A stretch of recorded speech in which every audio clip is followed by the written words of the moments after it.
गांव सादलपुर में जलघर निर्माण का प्रस्ताव है, परंतु गांव चंदन नगर में जलघर निर्माण का कोई प्रस्ताव नहीं है। सब्सक्राइब करो बिश्नोई व्लॉग्स, थारो आपको अपनो चैनल। अध्यक्ष महोदय, मैं आभार प्रकट करता हूं माननीय मुख्यमंत्री जी का, जिन्होंने मंडी आदमपुर की बहुत ही लंबी मांग जो थी बदहाल सीवरेज और पेयजल पाइपलाइन को बदलवाने की, उसको करीबन 84 करोड़ की लागत से मंजूर की है। लेकिन मैं आपके माध्यम से मंत्री जी और सदन का ध्यान आकर्षित करना चाहता हूं कि जो सीवेज ट्रीटमेंट प्लांट के लिए लैंड अक्वायर करनी थी वो अक्वायर हो चुकी है, जिसके लिए मैं मंत्री जी श्री देवेंद्र बबली जी का आभार प्रकट करता हूं। सवाल मेरा ये है कि इन कामों का टेंडर फ्लोट कब होगा और कब तक कार्य शुरू हो जाएगा? धन्यवाद। अभी बताया ना कि सीवरेज की जो जमीन अवेलेबल होने के बाद उसका कार्य जल्दी प्रारंभ कर दिया जाएगा, टेंडरिंग प्रोसेस, और जो जल घर का है वो प्रोसेस में है। दूसरा पूछ लीजिए। हाँ। अध्यक्ष महोदय, ये जो मेरे सवाल भाग ग का उत्तर आया था ना के रूप में, उसको पढ़कर मुझे काफी चिंता हुई, हैरानी हुई, क्योंकि आदमपुर हल्के में पीने के पानी की बहुत ही भयंकर और गंभीर समस्या है और काफी समय से पूर्व विधायक श्री कुलदीप जी भी अपनी व्यवस्था से यहाँ पानी का टैंकर भिजवाकर प्रयास कर रहे हैं, लेकिन ये सस्टेनेबल नहीं है। और दुर्भाग्य की बात है कि इस जमाने में भी, इस युग में भी मेरे हल्के में लोगों को पीने का पानी उपलब्ध नहीं हो रहा है। जवाब में मैंने पढ़ा कि सदलपुर गांव के अंदर वाटर वर्क्स का प्रावधान है, लेकिन सवाल मेरा यह है कि इसका कार्य कब शुरू होगा। उत्तर में मैंने ये भी पढ़ा कि चंदन नगर के अंदर वाटर वर्क्स का कोई प्रावधान नहीं है, जिसको पढ़कर मुझे हैरानी हुई, क्योंकि मेरे हल्के के अंदर अगर कोई सबसे पिछड़ा गांव है तो चंदन नगर का है। उदाहरण के तौर पे मैं आपको बताना चाहता हूं कि मेरा एक बहुत ही पुराना कार्यकर्ता है वंशी डेलू के नाम से, वो अपने खेत के अंदर से पाइपलाइन बिछाकर गांव को पानी दे रहा है।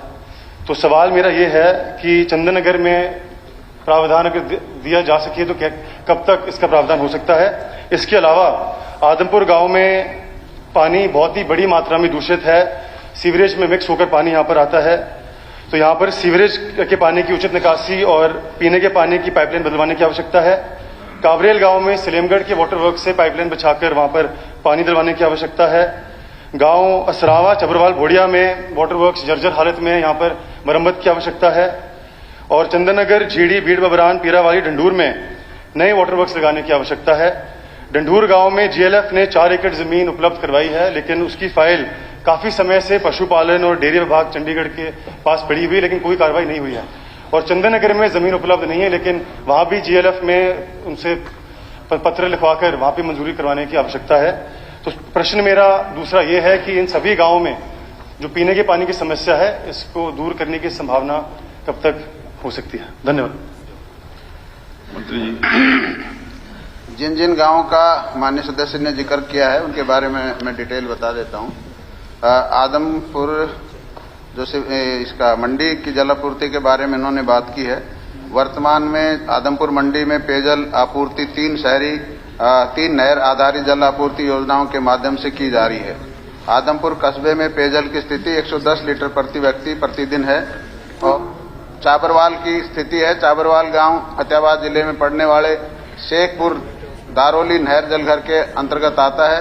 बूस्टिंग स्टेशन के माध्यम से चाबरवाल गांव में पीने की पानी की आपूर्ति की जाती है। ग्राम चाबरवाल की पेयजल आपूर्ति का सत्र 70 लीटर प्रति व्यक्ति प्रतिदिन है। इसी तरह भोड़िया खेड़ा, जिसकी 2011 की जनसंख्या के अनुसार गांव भोड़िया खेड़ा की जनसंख्या 3278 व्यक्ति है। गांव भोड़िया खेड़ा की नहर आधारित जल आपूर्ति योजना 1995 के दौरान 40 लीटर प्रति व्यक्ति प्रतिदिन की सेवा सत्र के साथ शुरू की गई थी, लेकिन 2018 के दौरान जल आपूर्ति योजना को 70 लीटर प्रति व्यक्ति प्रतिदिन की सेवा स्तर पर बढ़ाया गया है। इसके अलावा जल आपूर्ति योजना के सुधार के लिए 50,75,000 की राशि का अनुमान सरकार द्वारा अनुमोदित किया गया था और इस अनुमान के विरुद्ध काम पूरा हो चुका है। कार्यात्मक घरेलू नल कनेक्शन प्रदान करने के लिए जल जीवन मिशन के तहत 61,12,000 रुपए का अनुमान की मंजूरी दी गई है। वर्तमान में कार्य प्रगति पर है और 60% इसका काम पूरा हो चुका है। इसी तरह सदलपुर गांव की स्थिति है।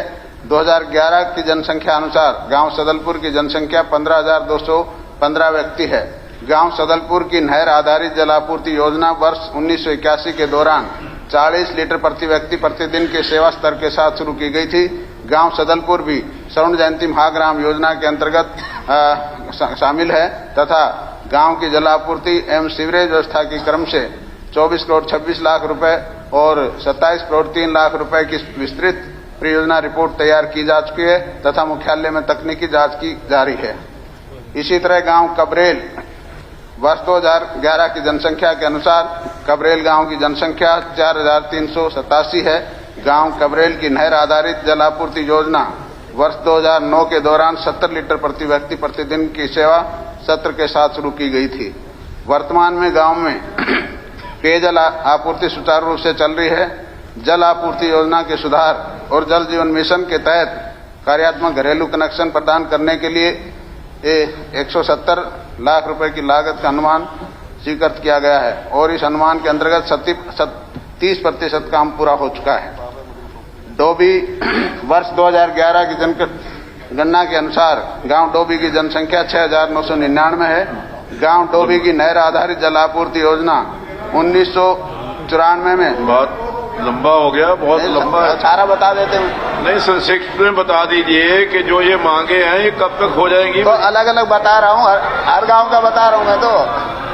चलिए, बस बहुत बहुत धन्यवाद। और मैं सभी एक मिनट जी, मैं भव्य बिश्नोई क्योंकि पहली बार विधानसभा के अंदर बोले हैं और बहुत अच्छे ढंग से उन्होंने अपना प्रश्न रखा है, मैं उनको बधाई देता हूं। हाँ जी, मैं मंत्री जी से केवल ये कहना चाहूँ था, भव्या जी ने जो क्वेश्चन उठाया है, जो चंदन नगर है वो आउटर कॉलोनिया है और उससे वो बना हुआ है। अभी वो क्योंकि पंचायत के अंदर है, वह मेरे अपने गांव की भी ढाणियां बहुत ज्यादा है। ये बात इनकी बिल्कुल वाजिब है कि बहुत बड़ा एरिया है और धीरे धीरे वो आउटर कॉलोनी से बना हुआ है, तो वहां पानी की व्यवस्था होनी चाहिए, वो बहुत ही जरूरी है। कोई न कोई व्यवस्था करके इसके लिए कोई न कोई आप आश्वासन दे तो अच्छा रहेगा। बनवाएंगे, अगर शहर में है तो उसकी सुविधा देंगे। माननीय सदस्यगण, अब प्रश्नकाल समाप्त होता है।